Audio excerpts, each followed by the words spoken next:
সাহাবীয়ে কেরামদের জন্য আল্লাহর হাবিব সাল্লাল্লাহু আলাইহি ওয়াসাল্লাম দোয়া করতেন, মুনাজাত করতেন যে ওগো আল্লাহর হাবিব সাল্লাল্লাহু আলাইহি ওয়াসাল্লাম সাহাবীয়ে কেরামদের জিজ্ঞেস করতেন, ইয়া রাসূলুল্লাহ, ইয়া হাবিবাল্লাহ, আপনি আমাদের জন্য মুনাজাত করেন, আপনি আমাদের জন্য চান।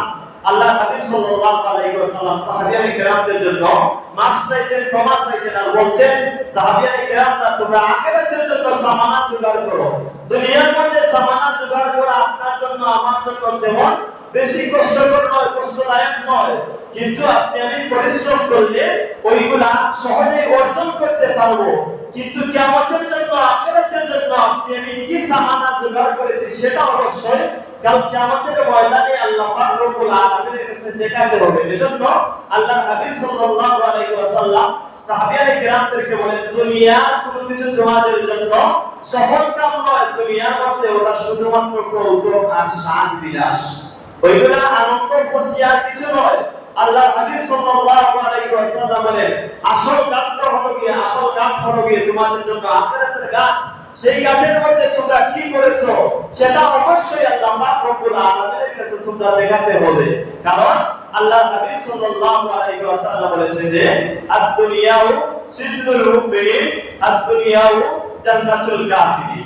আল্লাহর হাবিব সাল্লাল্লাহু আলাইহি ওয়াসাল্লাম বলেছেন যে দুনিয়াটা হচ্ছে গিয়ে মুমিনদের জন্য এমন একটা জেলখানা, যেই জেলখানার মধ্যে আপনি আমি যদিও হাঁটতে পারতেছি, খাইতে পারতেছি, মন স্বাধীন আপনি আমি যা মন চায় তাই করতে পারতেছি, কিন্তু আল্লাহর হাবিব সাল্লাল্লাহু আলাইহি ওয়াসাল্লাম বলেন, আমার মুমিন উম্মত যারা আছে তাদের জন্য ওই দুনিয়া জেলখানা।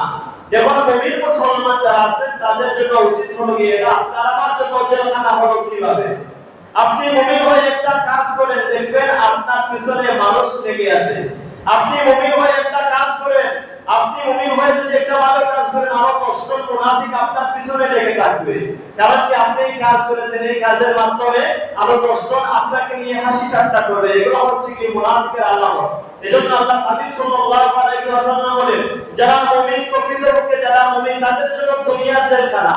তার কারণ তারা চাইলে যে কোনো জিনিস করতে পারবে না, তাদের বিবেক তাদেরকে বাধা দিবে, তাদের আবেগ সেই জায়গার মধ্যে শেষ হয়ে যাবে, যেই জায়গার মধ্যে আবেগের উৎপত্তি, সেই জায়গার মধ্যে আবেগের নিষ্পত্তি ঘটে যাবে।